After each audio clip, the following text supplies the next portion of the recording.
thank you all for joining us. It's good to see so many friends and also to meet a few new people. So welcome everyone. My name is Gershon Margolis. I'm the founder of Imperial Advisory Outsourced CFOs. We're a team of CFOs. Right now we've got 4, and we work across a whole bunch of different industries, and we help our clients make more money, make money smarter, grow their businesses, and really get what they want to get out of business. I'm joined today by Simon Buddy Blattner, as I mentioned earlier, and we'll see. I think we may have at least one of our other CFOs joining soon. And in any event, we are very pleased to have Nabil. Nabil actually did a webinar with us previously, and we're so pleased to have him back. As I probably mentioned last time, Nabil has a different way of talking about marketing, and I've always enjoyed talking to him. Perhaps it's because I'm a professor as well, so maybe I just appreciate the whole professor style. But I really do enjoy the insights and the depth, and I'm looking forward to learning a lot about pricing today, and I hope that you all enjoy. Thanks again for coming. Nabil, take it away. Okay. Good morning, everybody. Thank you for coming. Gershon, thank you for having me. It's a pleasure to be here. And today we're going to be talking about how to price new products and services.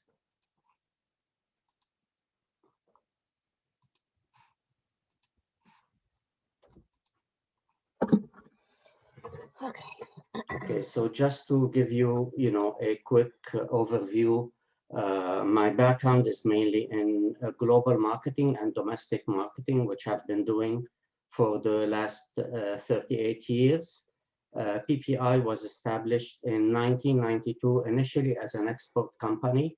And in 2002, we added the importing services, helped companies from overseas enter the US market.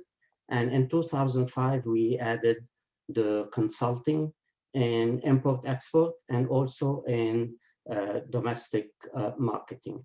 So today, we're going to be focusing a little bit on what we do with pricing.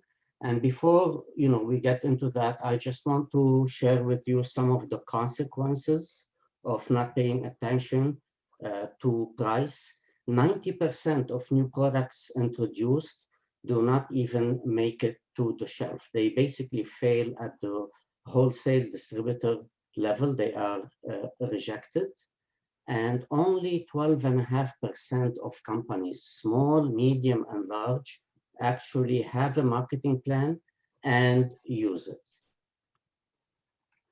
So I will just give you, another big issue we are facing, which is something called discount stores that you are all familiar with. So discount stores are mistakes of marketing where companies really failed in the price, the product, the place, and the promotion. So basically, the product did not have proper features that convince the consumer to buy them. The companies had poor distribution, so they were not able to sell the merchandise. They failed in promotion. They didn't entice the customer to buy their product, and the price was too high, and consumers were not willing, to really pay that price for that. So, just an FYI. So what we do today are these, different areas. We work on strategy, branding, marketing plan, and financial analysis, which really has to do with the price that we are going, to explore. I'm going to do a quick overview on the 4 Ps before tackling the price. You really cannot look at what goes into price without addressing what the product is, what the service is, the cost of distribution, cost of promotion. So the product is basically known as a tangible item. Tangible means when you buy that product, you can use it whenever you feel like, consume it at your leisure, take it wherever you go until it expires and you discard it. So in the product, we have, three core components we need to think about. The product platforms, which is really the basis of the product that we are putting together, that takes us to the actual features that we will incorporate in there. And the design has to do with the product itself and packaging as well, and the different functional features that it has. So these are different items, different products, and you will see that 80% of buying decisions are made by consumers inside the supermarket. So packaging is crucial in that aspect. It talks to you, it convinces you to buy the product. Just as an example here, you see the chocolate, very simple packaging, dark chocolate almond with sea salt. It's organic. You have the weight. So the packaging talks to you, and it's really essential in selling the product. Services are intangible, and which means that we really cannot feel a service, touch it, take it with us wherever we go. And the challenge in services that I will talk about, shortly, is how do we convert this intangible aspect into tangible? So for us, the professionals who provide services, we are basically the product delivering the service. So when we work with service companies, we need to promote the features of the product that really distinguish them from other service companies. The service itself becomes really generic, so the differentiation is what you bring to the table, and thinking about how you promote your services, and most importantly, the features that you have. Just quick statistics on communication in service face-to-face.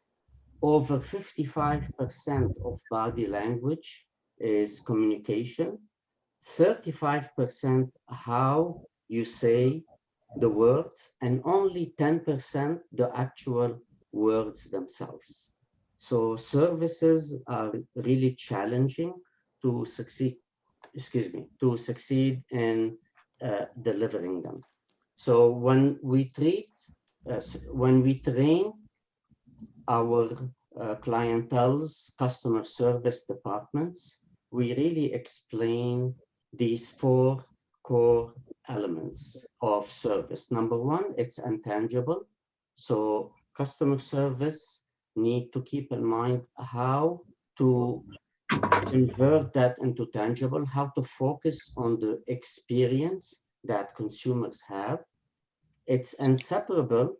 You cannot perform an oil change on your car without taking your car to the shop and being there yourself.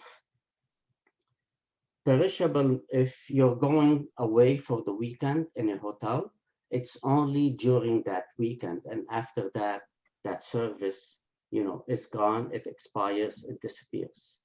Extremely important in services, the aspect of variability. When you go see your doctor, if they are in a bad mood, it's unlikely that they will provide that good service you expect and pay attention to details. If you're getting a haircut and your hairdresser is tired or not in a good mood, it will have an impact.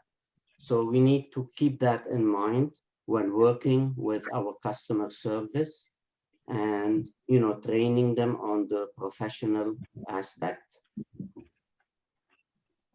So how do we convert intangible into tangible? It really has a lot to do with the concept of experience. When you visit an office, when you visit a store, that experience you have that companies focus on is really how we convert the intangible into tangible with the environment, with the cleanliness, the professional appearance, the service itself, that it's reliable, it will be consistent from visit to visit. Responsive means your team will get back to customers on, you know, same day or even sooner as opposed to in a week or two. Assurance in delivering the quality of service, and most importantly, show compassion in dealing with clientele. So one of the pitfalls in products and services that the cost of service sometimes is not accounted for. All products, provide services. That's why you have an 800 number on the product itself. So that costs money to companies. So we need, to think about the costs and, the impact they have. Okay, the next P is place. Place means distribution. How do you get the product or service from the warehouse or the office in the hands of the end consumer?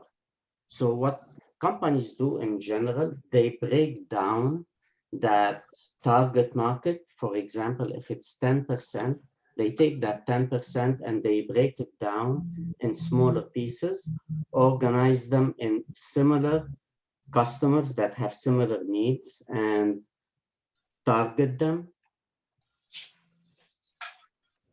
And then they go after the next segment and the next segment. So we don't go after all the segments at the same time. It will be, confusing and backfires in the same process.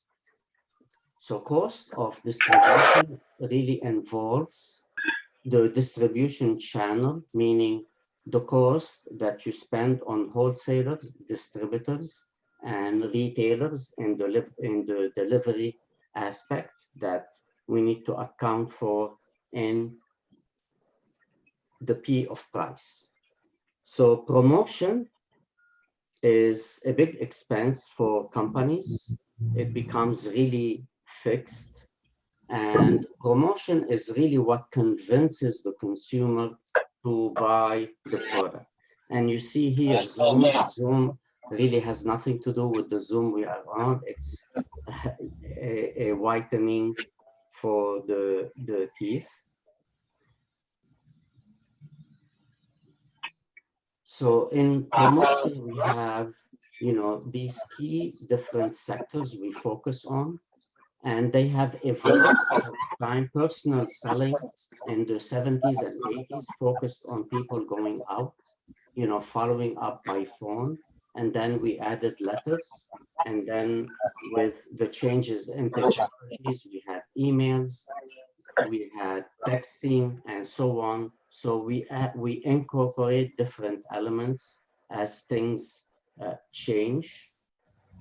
Public relations, this is where the company controls the message to the people, and the sales promotion are discounts, coupons, and other things we use to entice consumers to buy. And advertising, we're going to look at that separately.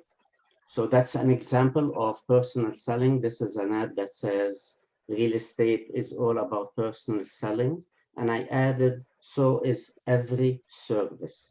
So in the service industry, we sell ourselves all the time. We basically sell the services we provide on regular basis. So all these new tools that we have now really fall under advertising. They are not separate or independent. and we use them as, they fit properly depending on the customers and the industry that we are in, which are more relevant. So I put these together for you on purpose.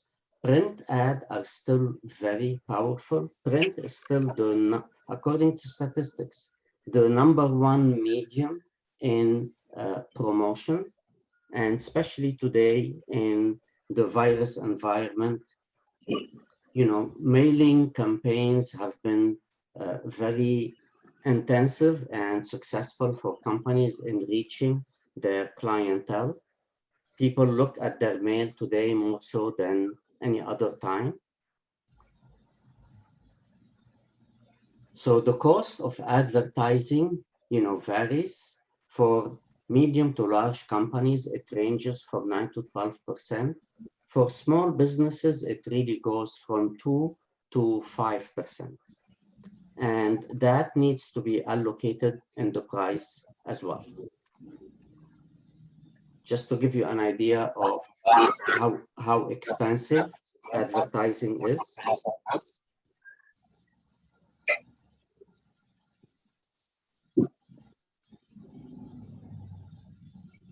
So when companies offer coupons, discounts on price, the key question I have for them, have they accounted for that cost in the price itself? Meaning, did they add the cost of coupon in the price for each single item that they sell? If not, it will go out of their bottom profit line and cause a problem. Okay, so now we come to our,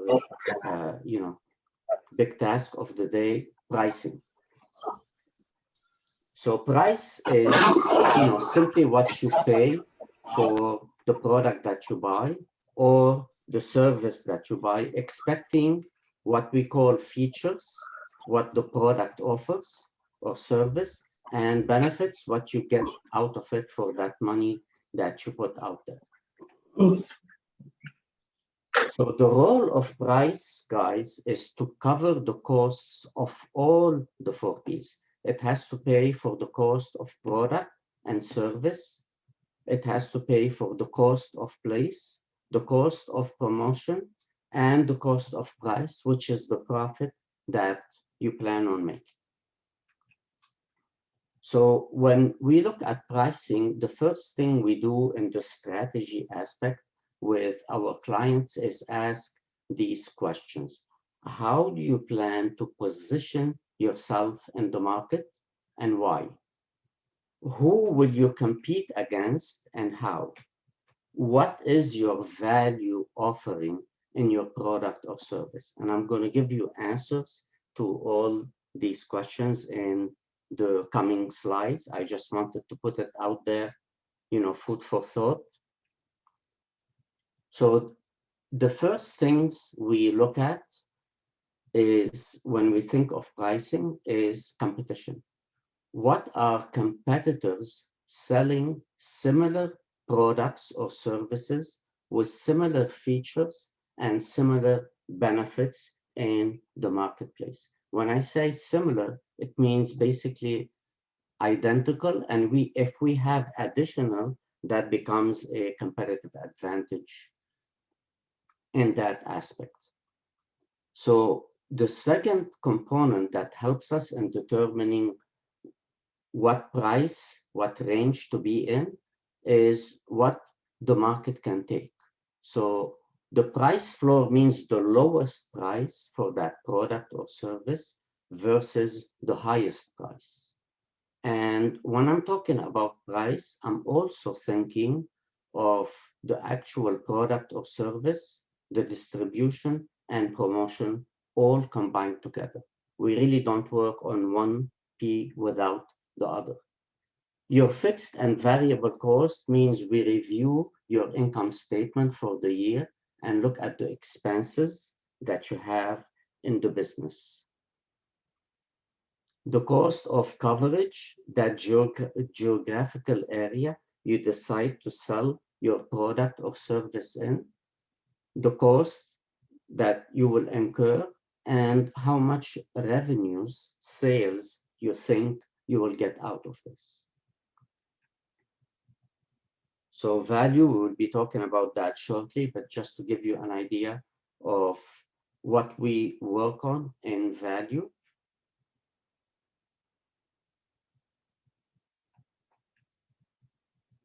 Okay, these are two very interesting concepts we work on that really our competitors don't touch on much, is positioning and differentiating.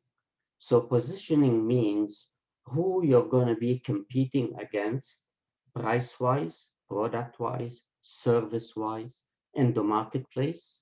Which niche are you going to be focusing on, and who are these target consumers that you are going after? So we need to figure these things out before doing the actual pricing. And the differentiation has a lot to do with the competitive advantage. That's another service we provide when we work on strategy. Really, the first thing we do is figuring out the competitive advantage of the business that we are working with.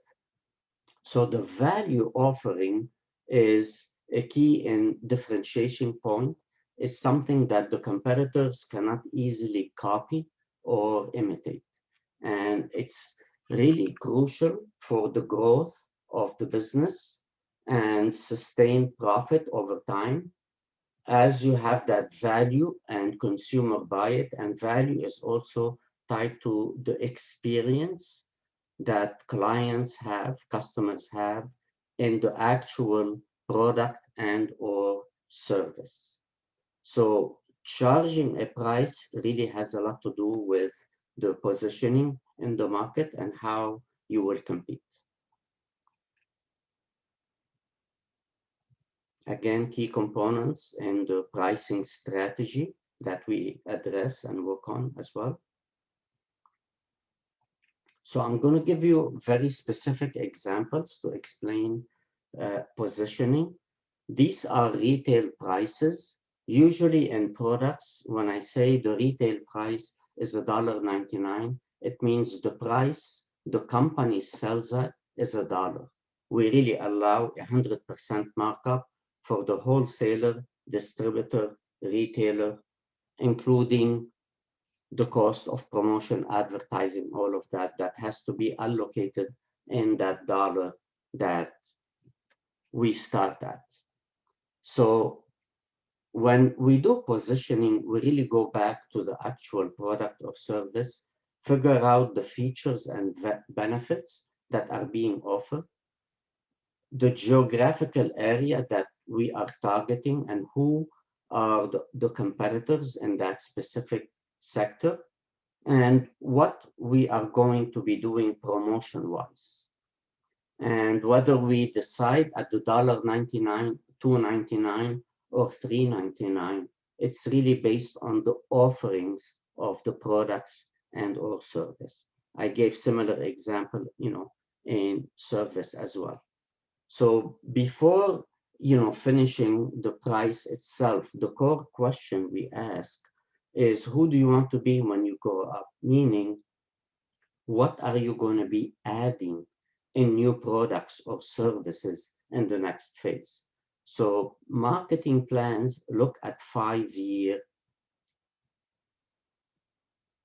projections and introduction of new products and services. So it's not only that first item, it's what's coming next and what presence we will have in the market, and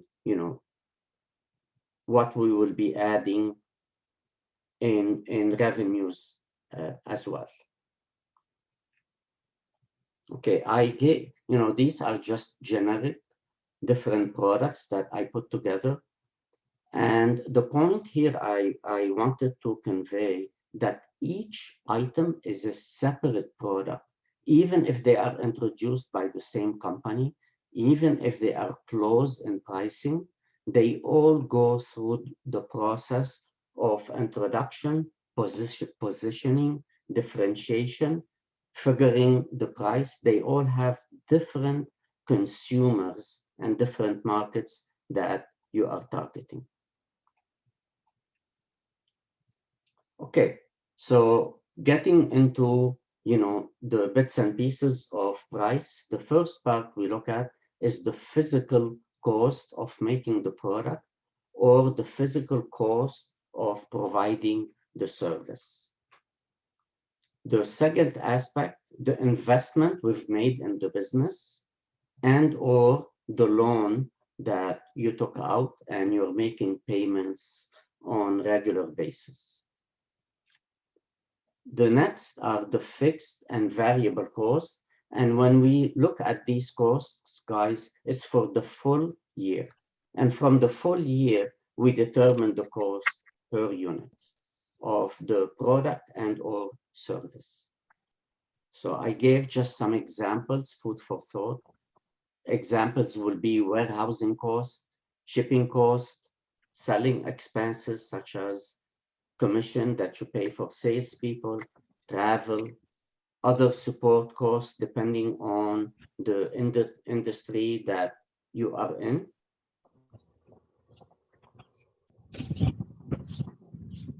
Now, I also incorporated service costs separately because a lot of times companies that provide products do not take into consideration the cost of service, which not only involves customer service, but also involves any returns, any defects, and so on and so forth that has to be, accounted for. And if you can find that accurately, you can add a percentage to cover these things. Warranty cost will depend on the product. If you're selling watches or air condition, they have warranties that come with them that cost money if you have, to make repairs. Or car companies that make recalls. The recalls in lots of cases eat up the profits. The profit here means, how much, what's the percentage of profit that you want to allocate, that you incorporate in the price, and the volume that you have to sell, which is really that break-even point that you need to look at. And then also any additional cost we did not pay attention to for the other 3 Ps that we review as well.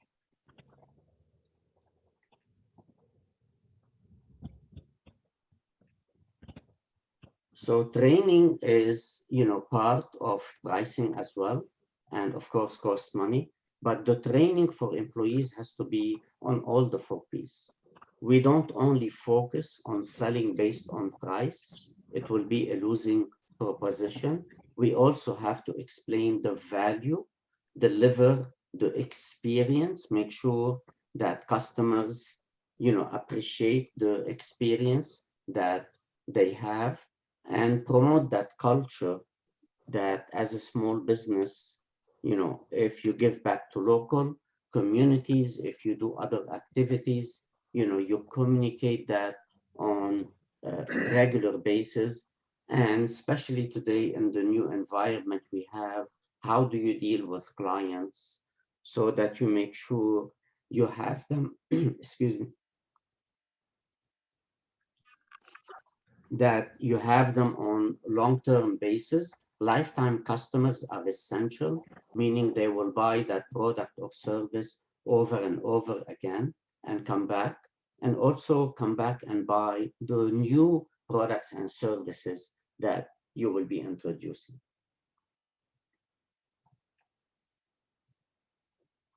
Okay, I'm gonna open the floor for questions.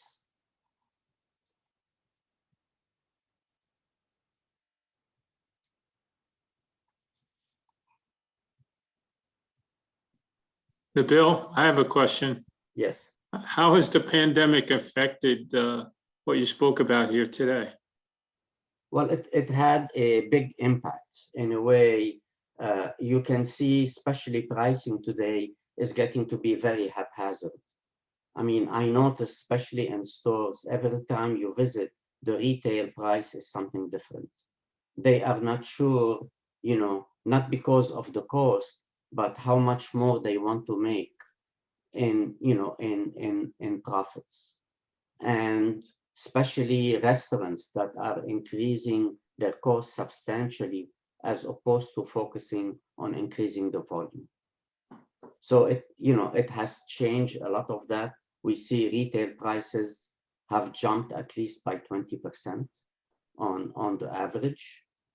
What the result will be, we will know soon enough when consumers will buy less of certain things as a result. That disposable income is the same. It hasn't gone up by 20%. There's definitely a shortage in my industry, steel, and our prices are only good for 5 days now. So, and you can't get material in a lot of cases.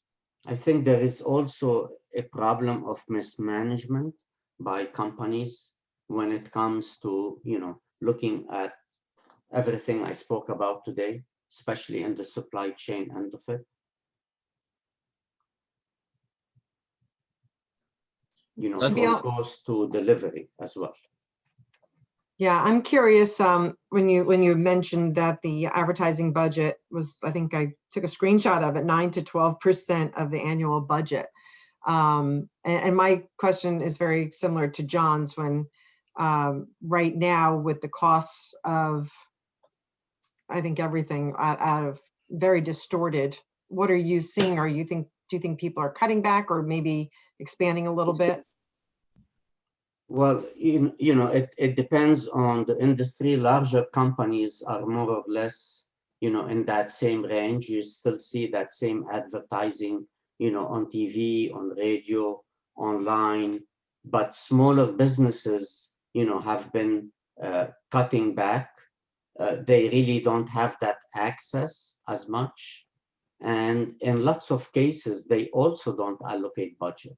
It's done more haphazardly. It's like, okay, we want to be on Facebook, let's spend that much and see what kind of result we get. So it's a lot of hit and miss as opposed to incorporating that in their cost and say, this is a budget we can spend in different areas. How can we get, maximize benefits out of that? Could you and that's really the problem in picking a number as opposed to working on price. Sorry, Mike, go ahead. Yeah, this is actually really helpful. I think this is really great. Thank you. Could you talk a bit about product differentiation when it comes to purely digital products? How that would work? Okay, so are you asking about a service or a digital product that you sell, like a cell phone, for example? Yeah, more like a digital product that would be software based, like $3 a month. That becomes more of a service, because I would think it's a membership, that you buy monthly or yearly or whatever the case may be. And this is why you may have noticed in that slide, I put the combination of art and science. So there is a lot of art in positioning and figuring out, really how to promote yourself as a company. It doesn't make a difference if you sell toothpaste or you sell software. So really the concept here is combining the product with the service, and most importantly, with you, the company. That's really what you are selling. You're not just, see, the challenge in services, they are very generic. And people don't realize that. So, a realtor is a realtor is a realtor. A financial advisor and so on, a banker. What's going to differentiate them, is working on the features that they have, their experience, their background, their expertise, and the delivery of that. So that's where positioning comes in, and the art in putting these things together.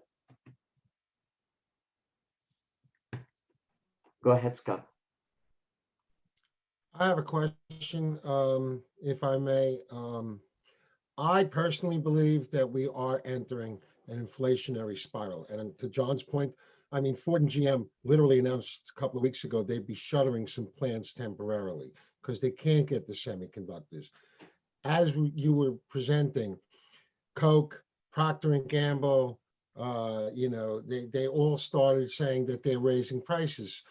How does one not only add flexibility to the budget for advertising and positioning, but how do they not wind up in a catch-22 when they price something if we're in an inflationary upward spiral? I'm not trying to make this complicated, but my gut is telling me that I, for one, wouldn't want to price something that 3 months down the stretch, because the cost of what I need to produce my product has gone up so dramatically that I'm losing margin or I'm losing money or breaking even. Does that make sense? Okay, we are already, in the midst of inflation. Not we will be. Everything is more expensive.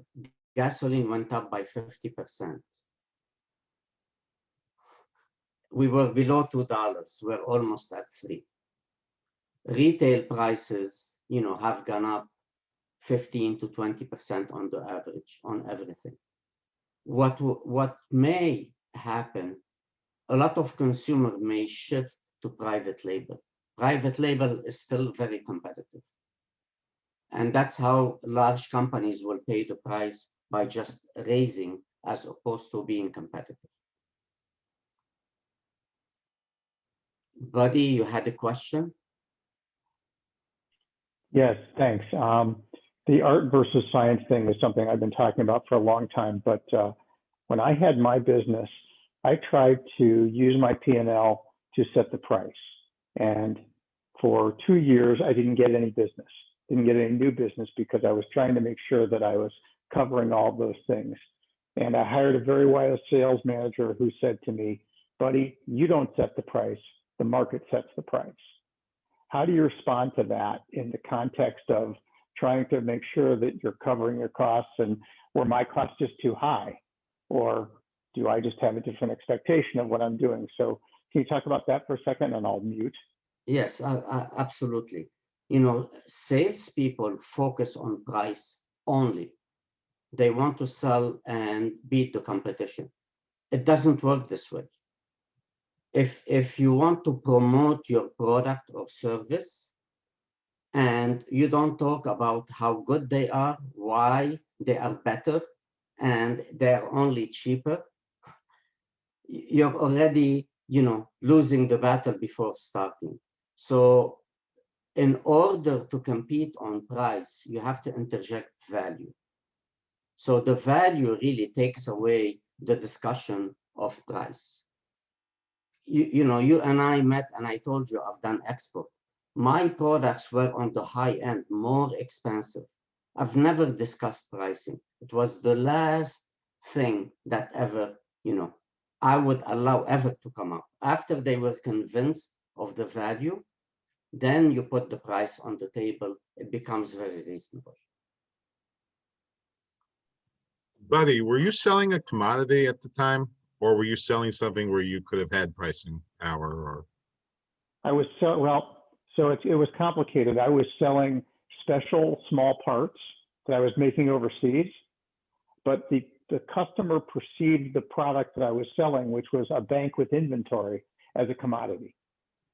So even though not everyone could make a screw that goes into a Rainbird sprinkler head, the perception was that the suite of products, the 20 or so products that I provided to Rainbird, were really just were commodities that anybody could make.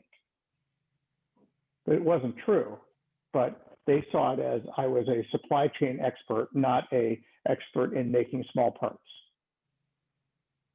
could you have just waited and said, see if you can find it somewhere else? I mean, if they couldn't find it somewhere else, then you're not a commodity. Then they have to come around to your pricing. So that kind of OEM selling, If you try to raise the price, they put you in what they call the penalty box, which means that they wouldn't give you any more quotes to look at, and they might not accept they may take your item off the list until you sort of work it out. And then you come into a supply chain squeeze because they can never get it as fast as they want because it's hard to make. They will eventually get it, but the problem is that you're going to have to figure out a way to help them because you also have 19 other products that you're selling them. It was very tricky. So what did you do in the end? What we did in the end was to get new business, we priced it with the market. And then we figured out a way to make more money on the product as we went forward. So the only way to get a new $3 million account was to go buy it and then figure out how to make it and how to make it profitably. So you were taking Nabil's approach for a long-term pricing, but in the short term, you were buying it.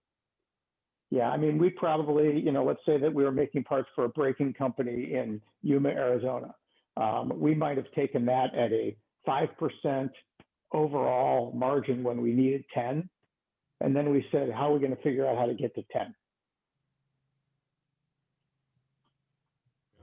And we did, by the way.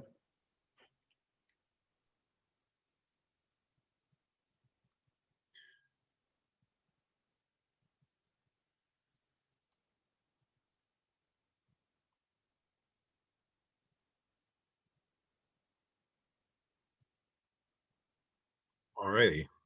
Nabil, any other closing thoughts questions, guys? or any final questions?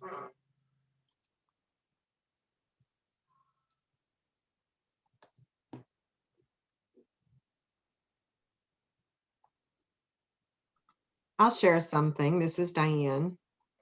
I had a client who said he was a sprinkler company in New Jersey.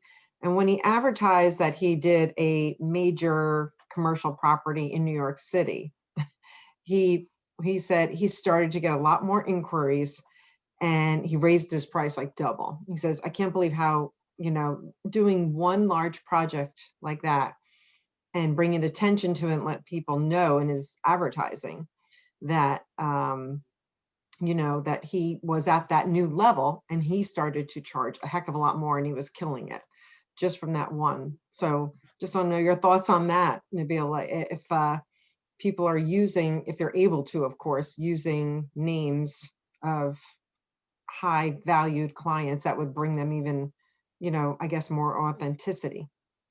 Well, it's not necessarily authenticity, but more recognition that they delivered that service and they were able to do it. And that adds value in what they bring to the table. So really, he was really promoting the value of his service that he provided to larger clientele. So smaller clientele recognized that they are good at what they do. And the price was not an issue anymore. So that was really what I was saying earlier. If you promote that value more, people won't discuss much, the actual cost because they will focus on the benefits that they are getting and, the rewards that it will generate for them. Definitely. Thank you. You're welcome.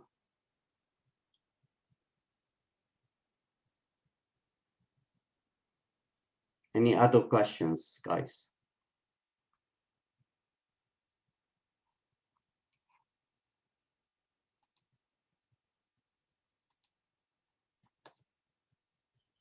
All righty. Haley, is there any way to save the chat? Because there's a lot of things in the chat that I'd like to keep. I'll check on that. I think we should be able to. I think if you click on If you Buddy, click on the three dots, three dots, then you can probably save it as a text file. Chat shapes. Okay. Hey. Then hit show and folder so you see where it is. The three dots, click save chat, and then click show and folder. And then it'll open up the folder. Yeah. Then you open that in Notepad and copy it to wherever you need it.